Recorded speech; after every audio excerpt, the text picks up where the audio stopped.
आज के टाइम पर लोग इतना डिप्रेस्ड है, like they don't feel like doing anything. They feel like उनकी लाइफ में कोई भी मीनिंग नहीं रहा है, they have lost everything and they just listen to Arijit Singh के गाने और अनु जैन की स्टोरीज। फिर उन्हें ये लगता है कि उनकी लाइफ ही खराब है just because of the trauma और past experiences. But the reality is कि the real problem with you is the songs you listen to. देखो, ट्रॉमा हम सबकी लाइफ में होता है, हम सबकी लाइफ में गलत चीजें हुई है एंड आई एग्री कि इसका दुख लाइफ टाइम रहता है, बट इसका मतलब ये तो नहीं कि हम हर रोज अपने उस ट्रॉमा को याद करें, उसे ट्रिगर करें to hurt even more. Let me tell you story of my one friend जिसका 2-3 साल का रिलेशनशिप था, but later on for some reason उनका ब्रेकअप हो गया। For the next 3 to 4 months he was listening to music, he was still in the trauma कि उसकी girlfriend से छोड़ दी। एंड देखो, जब भी तुम दुख में होते हो ना, देन तुम्हें खुद को पता नहीं चलता कि तुम क्या चीजें गलत कर रहे हो, but your friend, your family members और रिलेटिव जिनके साथ तुम रहते हो, उनको ये चीज क्लियरली पता चल रही होती है कि इंसान कर क्या रहा है गलत। मैंने चीज नोटिस करी कि उसके ब्रेकअप के 3-4 महीने से he was listening to very very sad songs. इसलिए मैंने उसे बता दिया कि यार छोड़ दे,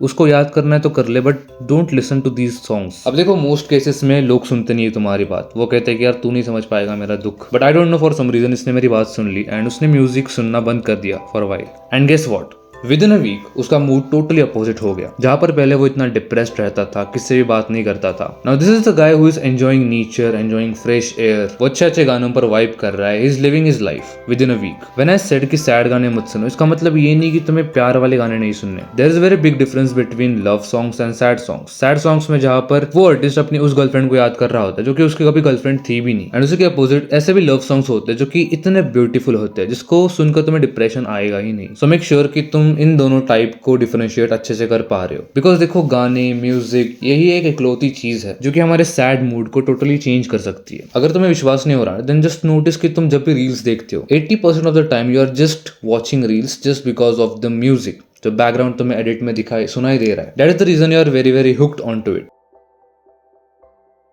So अगर तुम interested हो to begin self improvement in a very very exciting way, in a very very happy way, then this channel is for you. I'll see you in the next one. Till then, peace out.